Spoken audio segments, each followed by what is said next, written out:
नमस्ते, मैं रुक्मिनी हूँ। नमस्ते, मैं राघव हूँ। हमारे चैनल धर्मगुण सागर में आपका स्वागत है। हाँ, स्वागत है आप सबका। आज हम एक बहुत ही खास और सच कहूँ तो दिल के बहुत करीब विषय पर बात करने वाले हैं। जी। विषय है हनुमान चालीसा से करियर ग्रोथ, जब इसे रोजमर्रा के काम में अपनाएं। बिल्कुल। और ये सिर्फ पाठ करने की बात नहीं है। नहीं, ये इसे जीने की बात है, इसे अपने काम में उतारने की। बिल्कुल। आज की ये बातचीत असल में आप कह सकते हैं हमारे अपने अनुभवों और जो हमारी समझ है उसे साझा करने का एक प्रयास है। हाँ। हम ये समझने की कोशिश करेंगे कि कैसे हनुमान चालीसा के वो गहरे सिद्धांत हैं, जो शिक्षाएं हैं, जब वो हमारे रोजमर्रा के काम का, हमारी प्रोफेशनल जिंदगी का हिस्सा बनती हैं, तो वो हमारे करियर में आगे बढ़ने में, हमारी सोच में स्पष्टता लाने में, हाँ, क्लैरिटी लाने में, और यहाँ तक कि सफलता पाने में भी कैसे मददगार हो सकती हैं। सही कहा। इसे आप ऐसा समझ सकते हैं कि जैसे दो साधक हैं जो आपस में दिल से बात कर रहे हैं। जी। हमारा मकसद कोई उपदेश देना बिल्कुल नहीं है, बस ये देखना है कि जो प्राचीन ज्ञान है, ये अद्भुत स्तुति है, ये हमारे आज के दौर की जो प्रोफेशनल चुनौतियां हैं या हमारा व्यक्तिगत विकास है, उसमें कितनी प्रासंगिक और व्यवहारिक हो सकती है ना? बिल्कुल सही। तो चलिए इस पवित्र और प्रेरणादायक विषय पर अपनी चर्चा शुरू करते हैं। हाँ, करते हैं। शायद सबसे पहले ये समझना जरूरी है कि हनुमान चालीसा को हम अक्सर किस नजरिए से देखते हैं। हाँ, ये अच्छा सवाल है। आमतौर पर तो इसे संकट मोचन पाठ या एक धार्मिक अनुष्ठान के तौर पर ही देखा जाता है ज्यादातर। जी। लेकिन अगर हम थोड़ा और गहरा उतरें तो ये सिर्फ छंदों का संग्रह नहीं है। नहीं। ये अपने आप में शक्ति, अटूट भक्ति और निरंतर विकास का एक बहता हुआ स्रोत है। हाँ, एक जीवंत स्रोत। हाँ, जीवंत स्रोत। जब हम इसे सिर्फ पढ़ते नहीं बल्कि इसके भाव में डूबते हैं, इसके अर्थों पर मनन करते हैं, सोचते हैं, जी, तो अनजाने में ही हम उन गुणों को अपने अंदर उतारने लगते हैं जो किसी भी कार्य क्षेत्र में, किसी भी करियर में सफलता के लिए बेहद जरूरी है। ये बात बहुत महत्वपूर्ण कही आपने। अक्सर हम इसे केवल एक बाहरी क्रिया मान लेते हैं, पर इसका प्रभाव बहुत भीतरी, बहुत गहरा हो सकता है। बिल्कुल। ये हमारे व्यक्तित्व को तराशने का काम कर सकती है ना? हाँ, जैसे कोई शिल्पकार होता है ना, अपनी छेनी हथौड़ी से पत्थर को तराश कर मूर्ति बना देता है, वैसे ही चालीसा के जो भाव हैं, वो हमारे आचरण को निखार सकते हैं। बिल्कुल सही कहा। तो चलिए उन मुख्य गुणों पर थोड़ी और गहराई से बात करते हैं जो करियर में आगे बढ़ने के लिए चाहिए। हाँ। और हनुमान चालीसा हमें उन्हें विकसित करने के लिए कैसे प्रेरित करती है। ठीक है। सबसे पहले बात करते हैं अनुशासन और ध्यान की, डिसिप्लिन और फोकस। ओह, ये तो आज के जमाने में बहुत जरूरी है। बहुत ज्यादा। आज की दुनिया विकर्षणों से, डिस्ट्रैक्शन से भरी हुई है। हर तरफ हमारा ध्यान लगातार बढ़ता रहता है। हाँ। अब देखिए हनुमान जी का अपने प्रभु श्री राम के प्रति जो अटूट समर्पण था, हाँ, उनकी आज्ञा पालन में जो अनुशासन था, वो कमाल का है। सही में। चालीसा का नियमित पाठ या चिंतन अपने आप में एक अनुशासन का अभ्यास है, एक प्रैक्टिस है।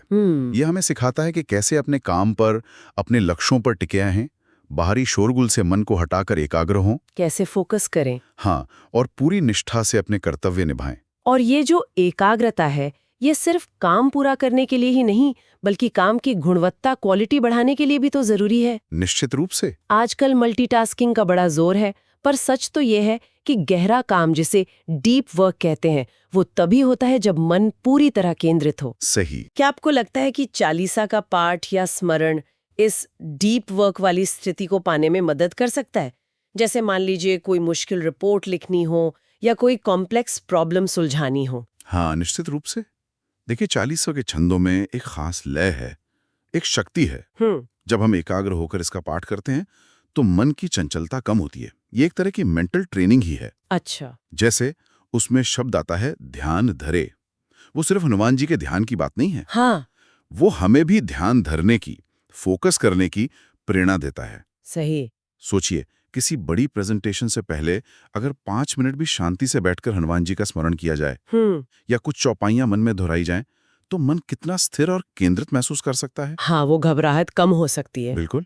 और ये उस मीटिंग या प्रेजेंटेशन की गुणवत्ता पर सीधा असर डाल सकता है। ये तो हुई अनुशासन और ध्यान की बात। राइट। अब दूसरा गुण जो अक्सर करियर में मुझे लगता है निर्णायक साबित होता है वो है साहस। हाँ, साहस और निडरता, करेज और फियरलेसनेस। करियर में आगे बढ़ने के लिए देखिए कैलकुलेटेड रिस्क तो लेना पड़ता है। हाँ, वो तो है। नई जिम्मेदारियां उठानी पड़ती हैं, कभी कभी मुश्किल फैसले लेने होते हैं। या कभी अन्याय के खिलाफ आवाज भी उठानी पड़ती है। बिल्कुल।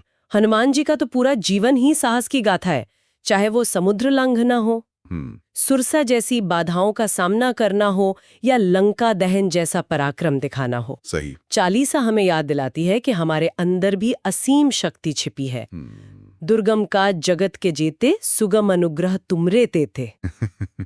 ये पंक्ति सिर्फ मुश्किल कामों के आसान होने की बात नहीं करती। हाँ, ये हमारे अंदर उस विश्वास को जगाती है कि हम मुश्किलों से निपट सकते हैं। हाँ, कि हम कर सकते हैं। हाँ, जब हम किसी नई चुनौती से घबरा रहे हों तो हनुमान जी का अतुलित बलधामम हमें वो जरूरी हिम्मत और आत्मविश्वास देता है। ये बात तो मैंने खुद भी महसूस की है। कई बार ऑफिस में कोई ऐसा काम आता है जिसे देखकर ही लगता है कि अरे ये मुझसे नहीं होगा। होता है। उस समय अगर हनुमान जी के साहस को याद करें तो वाकई एक अंदरूनी शक्ति मिलती है। लेकिन यहाँ एक सवाल उठता है मेरे मन में। पूछिए। साहस और जिसे कहते हैं जल्दबाजी या लापरवाही, उसमें एक बहुत महीन रेखा होती है। हाँ, होती है। क्या चालीसा हमें ये समझने में भी मदद करती है कि साहस का सही इस्तेमाल कैसे करें, बिना सोचे समझे जोखिम उठाने से कैसे बचें? बहुत बहुत गहरा सवाल है ये। देखिए, हनुमान जी का साहस कभी भी अंधा या अविवेकी नहीं था। इम्पल्सिव नहीं था। हाँ। अच्छा। उन्होंने समुद्र लांघने से पहले अपनी शक्तियों का आकलन किया, जाम्बन जी से सलाह ली। लंका में प्रवेश करने के लिए उन्होंने सूक्ष्म रूप धरा, विवेक का इस्तेमाल किया। चालीसा हमें सिर्फ बलवान होने को नहीं कहती, बल्कि ज्ञान गुण सागर भी कहती है।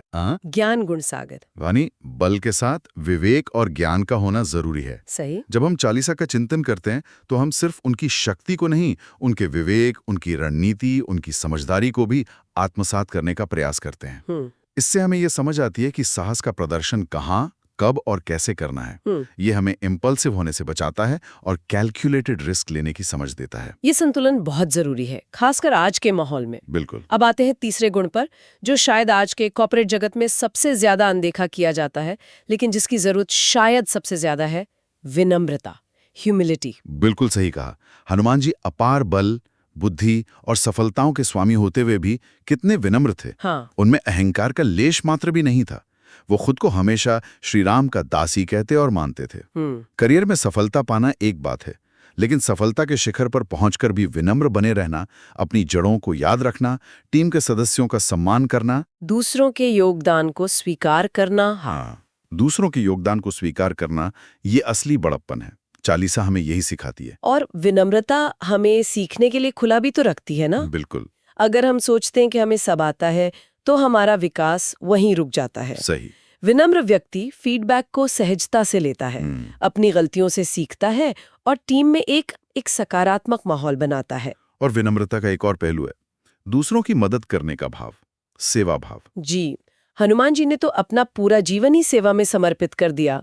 कार्यस्थल पर भी जब हम सिर्फ अपने टारगेट या प्रमोशन के बारे में ही ना सोचें, बल्कि दूसरों की मदद करने का, टीम को साथ लेकर चलने का भाव रखें, तो न सिर्फ माहौल अच्छा होता है, बल्कि हमारी अपनी विश्वसनीयता और सम्मान भी बढ़ता है। सही कहा।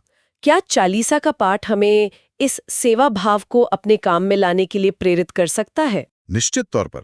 राम द्वारे तुम रखवारे, होत न आज्ञा बिनु पैसाहें, ये पंक्तियां हमें सिखाती हैं कि कैसे हनुमान जी द्वारपाल की भूमिका में भी उतने ही समर्पित थे जितने किसी बड़े मिशन में। हाँ, ये बात तो है। कोई भी काम छोटा या बड़ा नहीं होता अगर उसे सेवा भाव से किया जाए।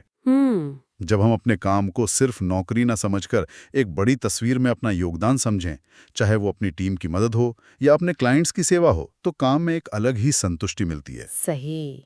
ये विनम्रता और सेवा भाव हमें दूसरों से जोड़ता है और एक मजबूत नेटवर्क बनाने में मदद करता है, जो करियर ग्रोथ के लिए बहुत जरूरी है। ये वाकई सोचने वाली बात है। अब चौथा और आखिरी गुण जिस पर हम बात करना चाहते हैं वो है दृढ़ता और लगन, परसिवियरेंस और डेडिकेशन। हाँ, ये भी बहुत महत्वपूर्ण है। करियर का रास्ता कभी भी सीधा नहीं होता। कभी नहीं। इसमें उतार चढ़ाव आते हैं, असफलताएं मिलती हैं, निराशा के क्षण आते हैं। बहुत आते हैं। हनुमान जी ने श्री राम का कार्य पूरा करने में कभी हार नहीं मानी। सीता जी की खोज में कितनी बाधाएं आईं, पर वे अपने लक्ष्य के प्रति अटूट रूप से समर्पित रहे। चालीसा हमें यही दृढ़ता सिखाती है। संकट कटे मिटे सब पीरा, जो सुमरे हनुमत बलबीरा।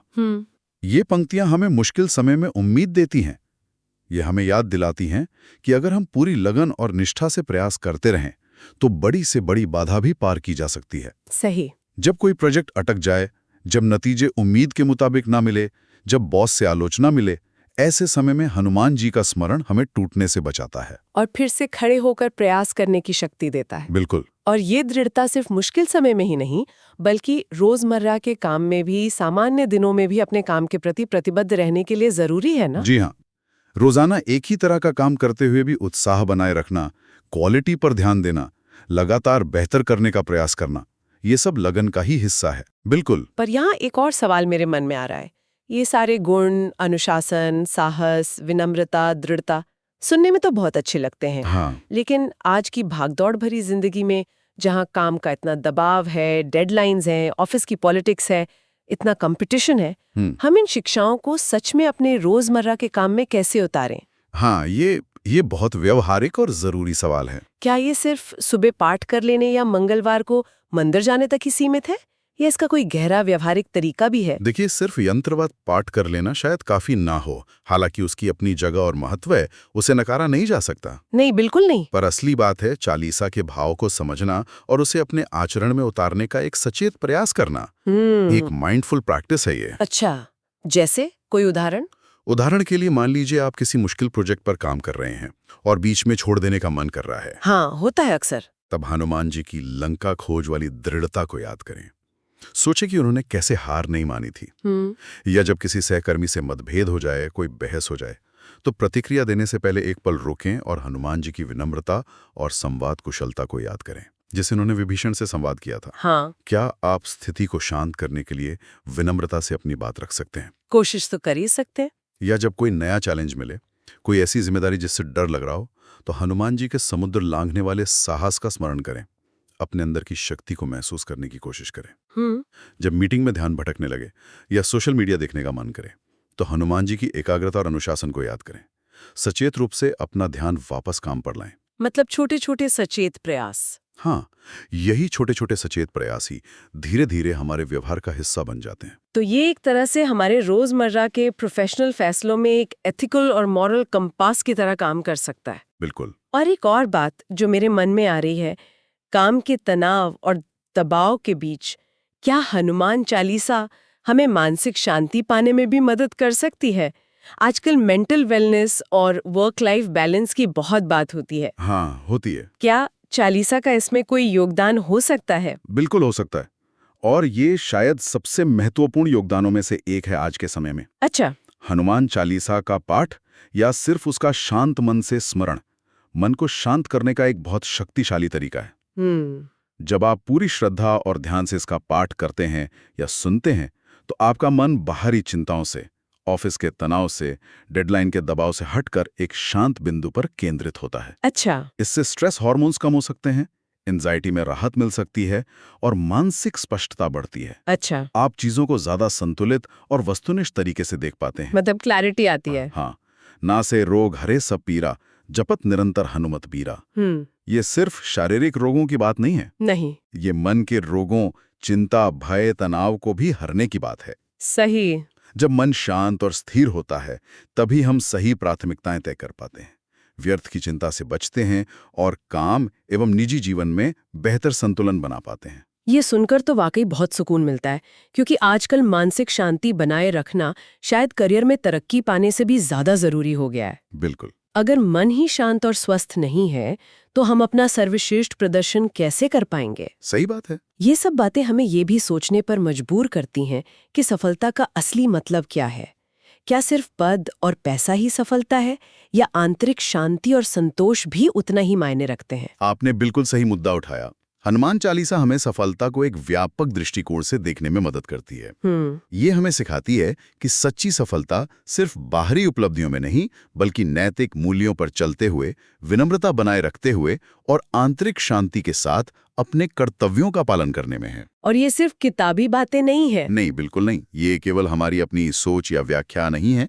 ऐसे अनगिनत लोग हैं, सचमुच अनगिनत, हाँ। जिन्होंने हनुमान चालीसा को पूरी ईमानदारी और श्रद्धा से अपने जीवन में अपनाया है, चाहे वो नियमित जाप के माध्यम से हो या उसके अर्थों पर गहरे चिंतन के माध्यम से हो, या फिर सबसे महत्वपूर्ण उसके मूल्यों को अपने जीवन और कार्य में उतारने के प्रयास से हो। हाँ। और उन्होंने अपने करियर में, अपने जीवन में वास्तविक सकारात्मक बदलाव और विकास महसूस किया है। सच में? हाँ। उन्हें न केवल बाहरी सफलता जैसे प्रमोशन या बेहतर मौके मिले हैं, बल्कि कहीं ज्यादा गहरी आंतरिक शांति, संतुष्टि और जीवन में एक उद्देश्य की भावना का अनुभव हुआ है। हाँ, ये अनुभव पर आधारित सत्य लगता है। जब हम किसी चीज से दिल से जुड़ते हैं और उसके सिद्धांतों को जीने का सच में प्रयास करते हैं, जी, तो उसका असर दिखना स्वाभाविक ही है। ये कोई जादू नहीं है। नहीं, जादू नहीं है। ये अपने भीतर सकारात्मक गुणों को जगाने और उन्हें अपने कर्मों में प्रकट करने का परिणाम है। बिल्कुल सही। इसीलिए हम बार बार इस बात पर जोर देना चाहते हैं कि ये सिर्फ एक ग्रंथ या किताब नहीं है, ये हनुमान चालीसा है। हाँ। शक्ति, भक्ति और सर्वांगीण विकास के लिए एक जीवंत मार्गदर्शक, एक लिविंग गाइड। हाँ, एक लिविंग गाइड। ये हमें सिखाती है कि कैसे अपनी पूरी क्षमता का उपयोग करते हुए नैतिक मूल्यों पर टिके रहकर विनम्रता और साहस के साथ जीवन की चुनौतियों का सामना करें और अपने लक्ष्यों को प्राप्त करें, चाहे वो लक्ष्य प्रोफेशनल हो या व्यक्तिगत। ये हमें परिणाम की चिंता से ज्यादा कर्म की निष्ठा पर ध्यान केंद्रित करने की प्रेरणा देती है, जैसा गीता में भी कहा गया है। सही। हनुमान जी ने फल की इच्छा किए बिना केवल प्रभु राम की सेवा को अपना धर्म और कर्म समझा। यही भाव अगर हम अपने काम में ला सकें, हाँ, तो हम तनाव मुक्त रहकर ज्यादा बेहतर प्रदर्शन कर सकते हैं। ये चर्चा तो वाकई बहुत प्रेरणादायक रही है। ये हमें याद दिलाती है कि हमारी आध्यात्मिक विरासत में कितनी गहराई और व्यावहारिक ज्ञान छिपा है, जी, जो हमारे जीवन के हर पहलू को, यहाँ तक कि हमारे करियर को भी समृद्ध और सार्थक बना सकता है। बिल्कुल। ये सिर्फ पुरानी बातें नहीं है, ये आज भी उतनी ही प्रासंगिक है। हाँ, और सबसे महत्वपूर्ण बात यह है कि हम इसे किसी बोझ या मजबूरी की तरह ना देखें, नहीं, बल्कि एक प्रेमपूर्ण, श्रद्धापूर्ण और खुले हृदय से इसे अपनाएं। जब हम हनुमान जी के गुणों का रोजाना चिंतन करते हैं, उन्हें अपने निर्णयों और व्यवहार में लाने का छोटा सा भी प्रयास करते हैं, छोटा सा प्रयास भी, तो धीरे धीरे वे गुण हमारे स्वभाव का हिस्सा बनने लगते हैं और फिर हमारा कार्य क्षेत्र भी इससे अछूता नहीं रहता। सही। हमारा काम करने का तरीका बदलता है, हमारी निर्णय लेने की क्षमता सुधरती है, टीम के साथ हमारे संबंध बेहतर होते हैं और हम ज्यादा शांत और फोकस्ड महसूस करते हैं। तो संक्षेप में कहें तो हनुमान चालीसा हमें अनुशासन, साहस, विनम्रता और दृढ़ता जैसे गुणों से सींचती है, जी, जो एक सफल और संतुष्टिदायक करियर की नींव है।